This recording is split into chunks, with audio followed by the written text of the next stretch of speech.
Usually the Zergs will shy away from this, but not this time around. In the bottom left-hand side, it is the red Protoss player, Pasha Pilichenko PiLiPiLi. Playing for Genesis. And up here in the top right-hand side of the map, we have our blue Zerg player. Going to be representing Apprentice Esports. He is Ukko. Very interesting. On the side of PiLiPiLi, he actually did his hair today, and he's wearing a brand new shirt, as far as I can tell. Also evidenced by the fact that his closet was recently opened, which it never is on stream. So clearly, getting ready to be on camera for this match right before it. Props to him. He's busting out every trick in the book, even the ones he had hidden away in his closet cats. He's ready to throw everything down for this series, because this is an important one. We were talking about this before. It is actually going to be relatively important for PiLi to try and go for a 2-0. Not a 2-1, a 2-0 specifically against Ukko, because that is going to give him the opportunity, the chance to advance out of the group. And it still relies also on some other things going his way. Yeah, and that thing is, again, Creature defeating Namshar, who is the person that, by the way, was holding the broadcast back. If anyone wants to send some mental hatred anywhere, don't do it in chat, do it through the mind. And yeah, maybe you'll, in that sense, be helping out PiLiPiLi should he win the series 2-0. And Namshar, the man who stole everything, loses. Wow.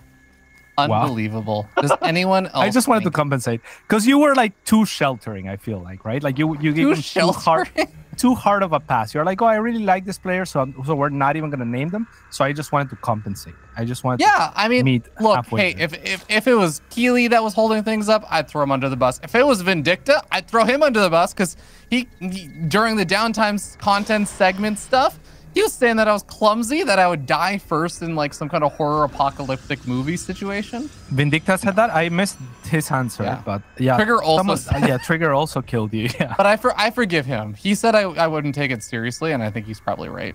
Yeah, I actually won in one of the survivability skill interviews. Aquaron said that that I would survive because I'm philosophical, which yeah.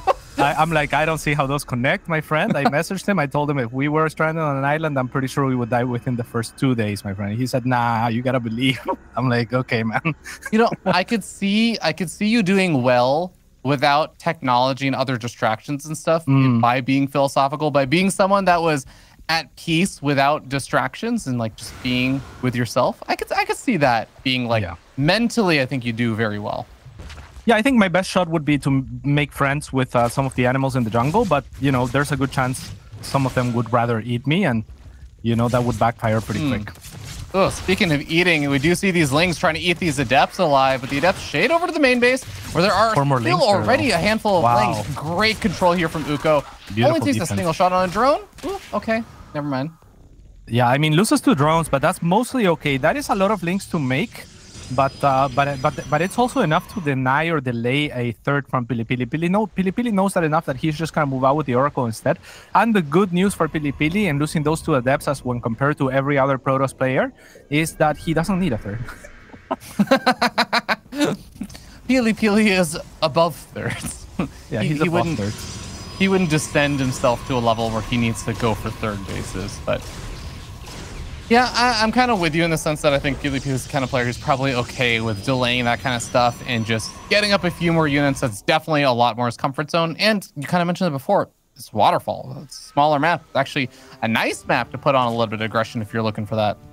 Yeah, especially robo-based aggression, right? Like that is the type of thing that you can't warp in. So those units are very expensive, very worth protecting, and very good pickups here on the creep from PiLiPiLi. 2 creep tumors will fall to this first Oracle. So good stuff. The Phoenix was made just to clear Overlords by the looks of it for PiLiPiLi, right? Could have invested into maybe a Void Ray, which could have partaken in whatever comes after this, but for the time being, the Phoenix is going to be plenty for what he wants to do, which is deny information so that he can all in unsuspectingly. Yeah, Ukko was a little bit supply blocked at the beginning of all that as well with that first Overlord pickoff, and I think he's going to be losing a few more. Now he has plenty of Overlords left over, or at least did before 13 drones got queued on up, but it is still going to be little slowdowns.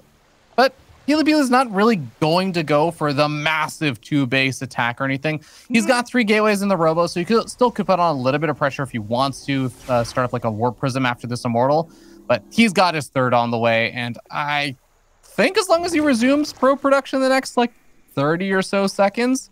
I mean, you could have said that 30 or so seconds ago. Yeah, it's a fake. Like this, yeah, PiLiPiLi. I mean, when he drops a 3rd, you have to wonder whether that is a real 3rd, and this time around it's not. The only question for me is whether he will cancel it or keep it in case this attack does enough for him to transition. But yeah, that's a lot of gateways. He hasn't been proing out for a while. He stopped at 47 there. PiLiPiLi is going to live up to his name and expectations here. 9 gateways is a lot of gateways, Cats. And the Overseer is coming in for the natural. The Phoenix is picking away at it. Is there anything else to help out with denying this Overseer the Scout in the main? Yeah, I mean, it's going to be important. Let's see if the Overseer is going to see enough. He will see everything.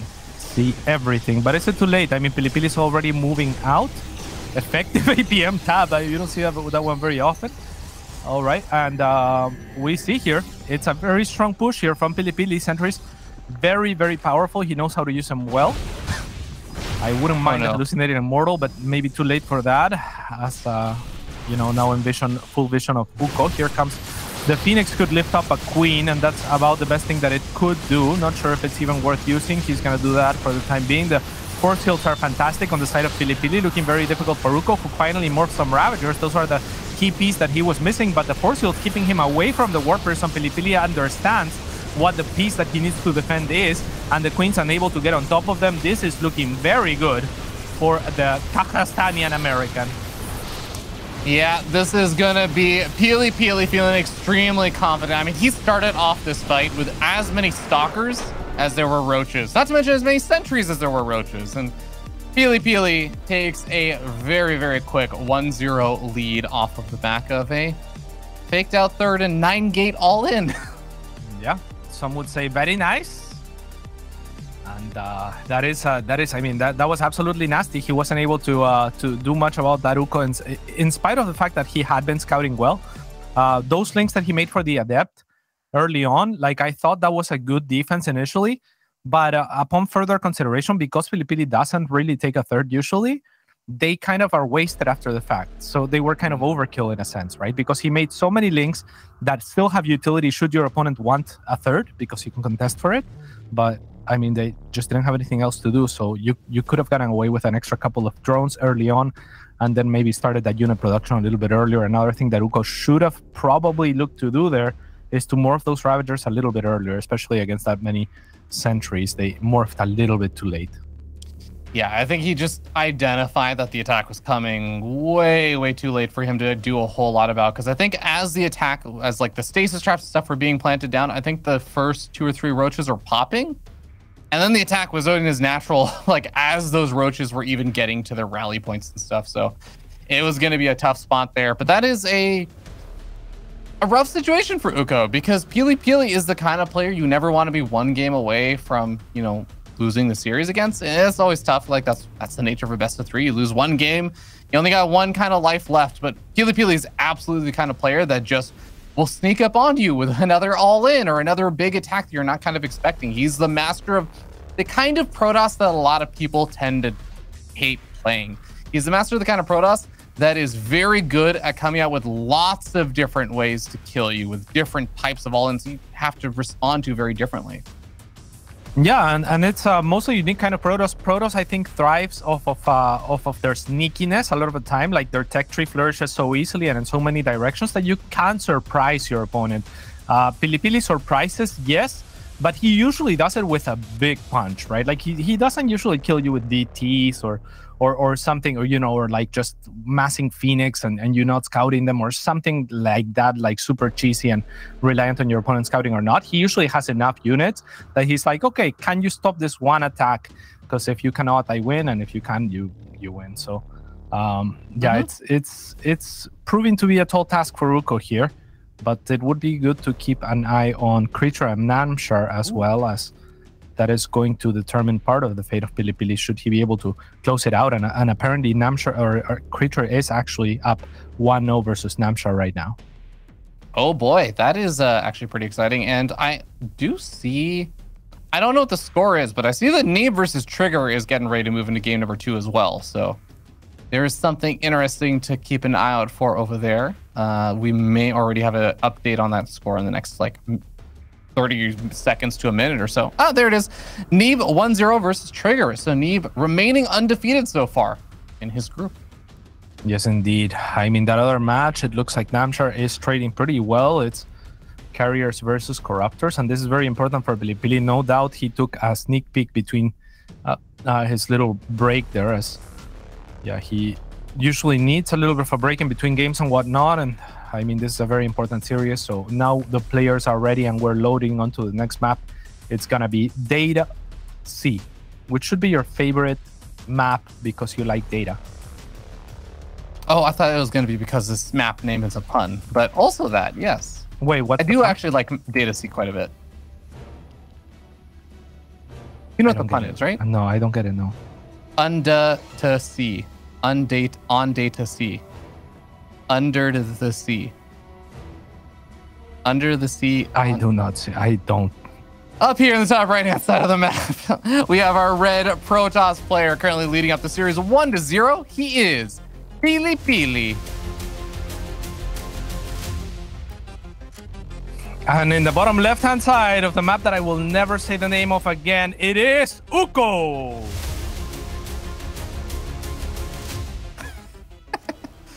Have you really not heard that yet? No.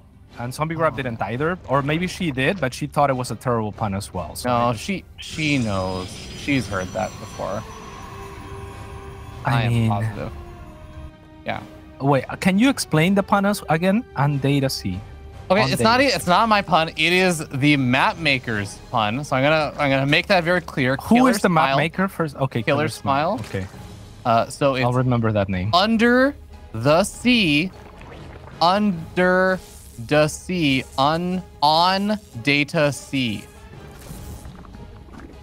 It's like an accented way of saying under I didn't the even sea. know that this was a water map, but I guess it is. Wait, you never realized this was a like the I've seen the fish up? in the middle. Yeah, I turned off physics recently because it was lagging my stuff. Yeah, but yeah, I can kind of see it now that it is an underwater map, I guess. I should hope you under could the sea. I see. All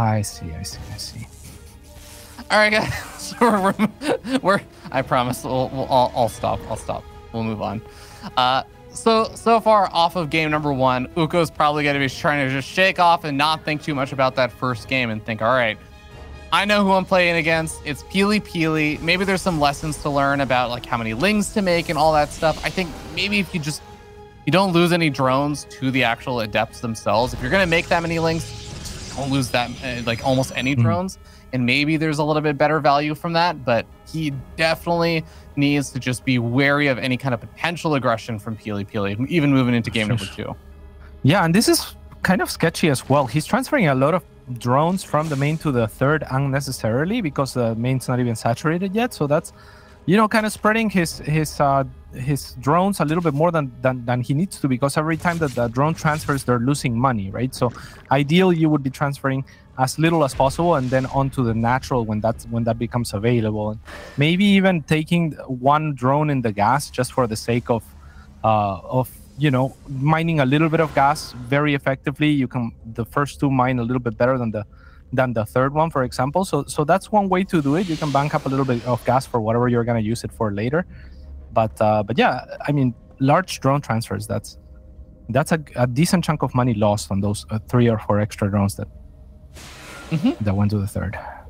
Yeah, it's gonna hurt in the early game stages to just lose a little bit of that income earlier on than maybe some other players would oftentimes do that transfer. But let's see. So far, not losing any drones. That's definitely a good start. A lot of links again, managed to make their way into the mineral line and get the shade out.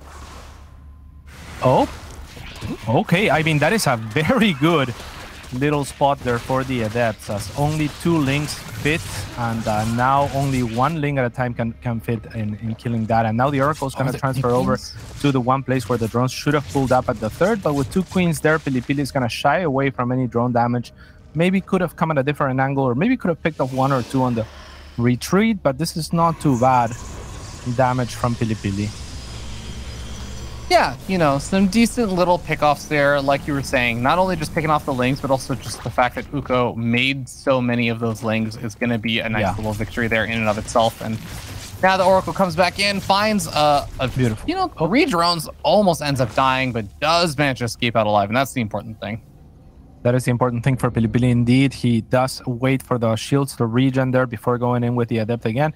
And this time around, instead of the Phoenix, we have a Void Ray, which I personally like a little bit better if you're just going to make a single 1 unit. It's going to be a little bit more expensive, but give you a little bit more utility throughout the game and for the upcoming fights, right? So this time around, PiLiPiLi is situating a third while continuing to probe up and without having too much in the way of production, only 3 gateways. So expect that this time around he will be saturating that third before going for a 3 base all-in. Is it weird that there's still no lair? No. Yes, a little bit. Okay. Yeah, because I'm kind of feeling a little bit weirded out by the fact that there's no lair, but then more drones get started on up over here for Ukko as well. So, I mean, he's definitely going to be relying on these queens to try and get a defense up against these adepts. The roaches are not going to be ready to be made just yet, and even the queen count is not actually that high just yet. Oh, man. Yeah, and these are adepts without glaives. 18 circlings and 1 roach are made on the side of Ukko. The one side of relief for him is going to be that he made those units after saturating his 3 mineral lines by virtue of not taking up as heavily and by virtue of staying really low on the gas intake. So PiLiPiLi with a really weird shade, to be honest. That was not it. Gonna take 4 drones for his troubles, but give up all of his adepts in the process. And those adepts are actually valuable in the fight against the links, not just in defense, but also on offense, right? Eventually, those links are gonna be pretty annoying.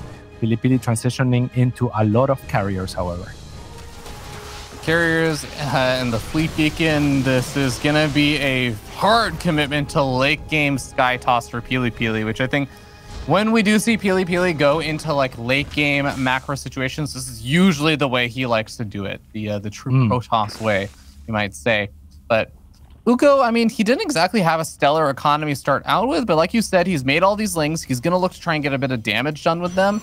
PiLiPiLi does not actually have a whole lot at the 3rd base just yet, but those adepts in that position means that it's just going to be way too much of a commitment to try and break through that. Yeah, and Ukko now making drones, but it's going to be a little bit late, and I don't really believe that PiLiPiLi, yeah, he is making carriers, but I don't think PiLiPiLi is a late game player. Even with these units, he's going to be looking for a strong timing. So I wouldn't put it past him to add a bunch of gateways or continue with the warpins and just move out with a force that he thinks will be overwhelming. Already, he has stopped probing. So this is a 3 base all in, even though it is a carrier transition. Yeah, I know I've seen him do things like this. I think it's either 5 or 6 carriers he does like a move out with. And it's surprisingly difficult for Zerg players to deal with, and as Zerg players that I think are on a really stellar economy, I feel like Ukko is starting to get to like that worker count that he really wanted, but it's a little bit later than sometimes we end up seeing for Zerg players that still struggle with this kind of style. So we'll see how well he fares if PiLiPiLi decides to do that move out when the next 2 carriers pop. Yeah, good amount of queens here for Ukko, so that is going to be good news. The Spire just now getting started, as well as the Infestation Pit nearly finished here. Trying to see, is he going to go for a quick hive? He is, so Vipers will likely be the weapon of choice here for Ukko against the air. And I am a little bit surprised that Pili went for this kind of like later 4th. He is actually going to invest in securing it as well.